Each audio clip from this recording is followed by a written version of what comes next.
If you ever walked into your home and immediately smelled your cat's litter box from across the room, you've probably grabbed whatever it was in your cabinet, whether that's baking soda, a litter box deodorizer, or some charcoal bag from Amazon, and hoped for the best. But here's what no one has ever done: actually test whether those things work. I did. I ran 6 tests with the TVOC air quality monitor, and some of the numbers were not what I expected, including one that was so bad I ran it twice just to confirm it. Now I'm gonna break down 5 odor control methods ranked by actual measured performance so you know exactly what to use, how much to use, and where to put it. Let me walk you through how I set this up. I use a TVOC air quality monitor, and TVOC stands for Total Volatile Organic Compounds. These are the gases released by things like urine, feces, and decomposing organic material.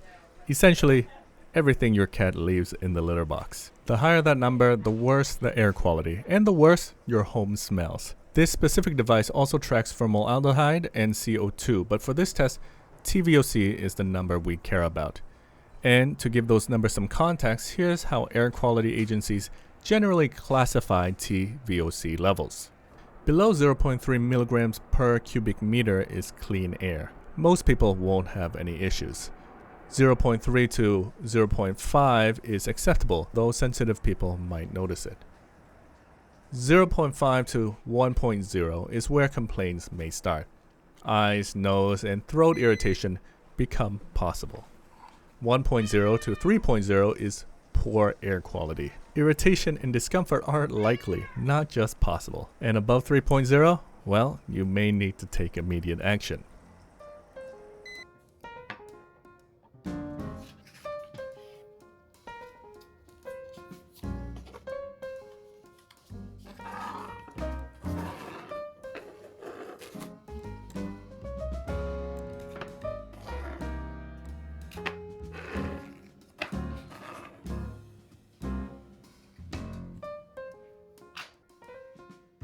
For each of the tests, I collected 40 grams of soiled clump litter from the waste bin of my robotic litter box. I used aged litter, not freshly clumped litter, because the off-gassing is more consistent. The clump ratio was roughly 60% urine clumps and 40% solid waste clumps. I put that litter inside a sealed acrylic box together with the TVOC monitor. Let it run for 10 minutes so it has time to saturate the box, and recorded the reading. After each test, I flushed the box with clean outdoor air in a separate room until the readings came back down. That fresh air baseline sat at around 0.282 milligrams per cubic meter, clean air territory.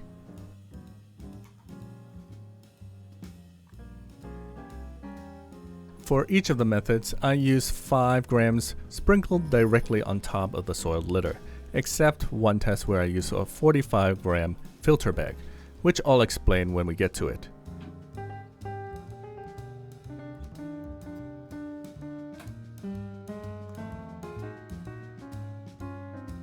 With no odor treatment at all, the readings landed between 1.426 and 1.561 milligrams per cubic meter across multiple runs, solidly in that poor air quality range. And that's our control.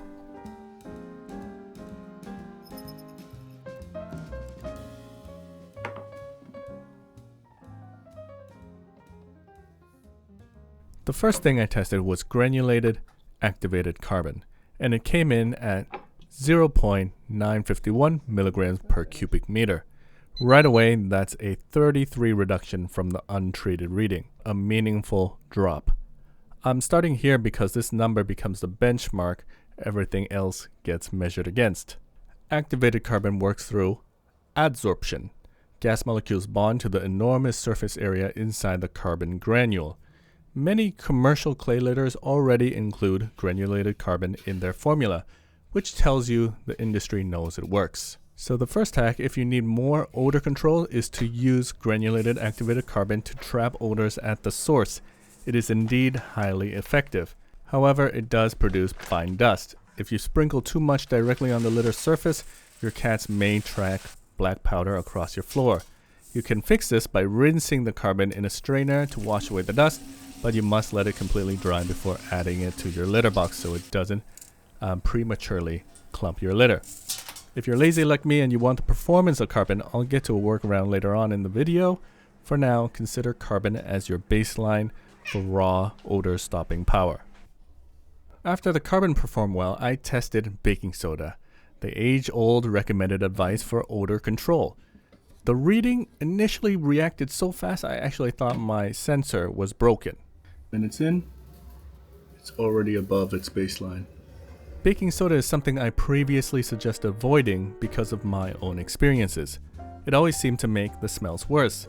And going into this test, I actually thought it might do okay short term.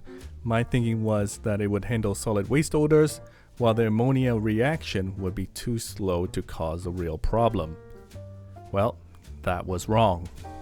5 grams of baking soda pushed the reading to 2.041 milligrams per cubic meter. That's not just worse than carbon, it's worse than doing nothing at all. I ran the test a second time using a new sample because it might have been a fluke or the sensor was being weird. The second run came in at 1.811 milligrams per cubic meter. Both runs well above the untreated reading. I knew adding baking soda was bad, but I didn't think it would be this quick. It only took 10 minutes. So why is this happening? High pH levels. Baking soda is alkaline. Cat urine has high urea content that bacteria break down into ammonia. When baking soda contacts the waste, it triggers a chemical reaction, then speeds up off-gassing rather than trapping the odor. Many baking soda-based litter box additives use heavy scents to mask the smell. There's likely a reason for that. So the hack is to stop using baking soda in your litter box. I hoped it would at least control the solid waste odors, but the accelerated release of ammonia completely overpowered any potential benefit. There's no scenario in this data where it helps. Next up is zeolite. Zeolite is a naturally occurring mineral with a porous structure that physically traps gas molecules. It's odorless, doesn't produce much dust, and is usually cheaper than activated carbon. It's also reusable depending on the method you use. Zeolite ended up at 1.171 milligrams per cubic meter. It didn't beat granulated carbon on raw performance, but it has a couple of practical advantages. First, it doesn't have that black fine dust that can get everywhere, and it acts as a desiccant, meaning it can absorb a large amount of liquid. So, here's the hack. Sprinkle zeolite directly on top of your litter. The bacteria that break down urea into ammonia require a wet environment to survive. By drying out that waste, zeolite slows down that bacterial growth and stops a significant portion of the odor from forming in the first place, in addition to trapping the bad smells. For me, I like to use a 70-30 sprinkle of zeolite and granulated carbon. It handles ammonia and other rising gases effectively.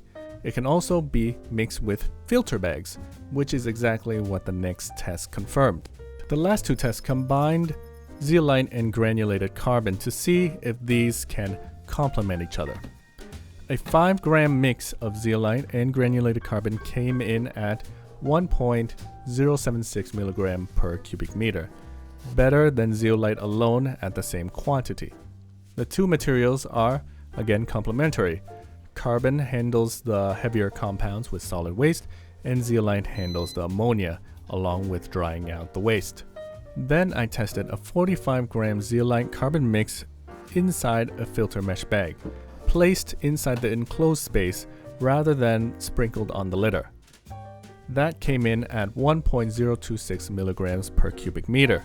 The bag result is similar, but it's also 8 times the material. The reason that it works is that the filter bag in an enclosed space gives the gases somewhere to concentrate and get trapped before escaping into the room or getting read by the TVOC device. In an open living space with good ventilation, a hanging bag loses most of its effectiveness.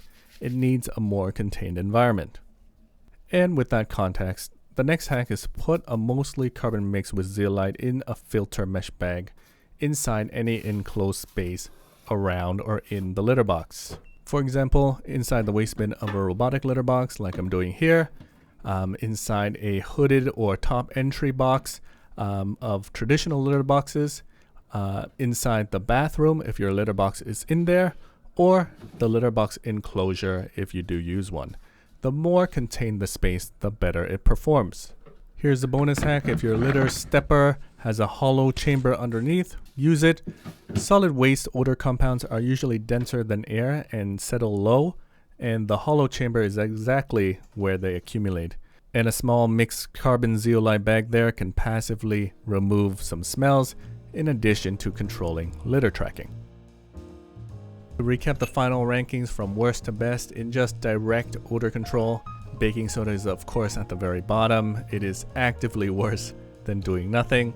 Next is zeolite, but it is a highly practical option because it absorbs moisture and doesn't track any fine dust. Above that is the zeolite carbon mix. Combining the two mediums gives you sort of the best of both worlds in odor control.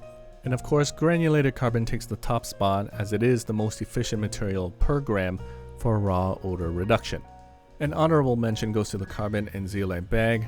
Its performance depends entirely on where you place it, making it a very situation-dependent solution. Getting the odor under control is the first step. If you want to go further, I have another video covering 5 highly effective litter box setups. It includes how to deal with litter tracking, which is the other major issue that makes living with cats harder than it needs to be. And that video is coming up now.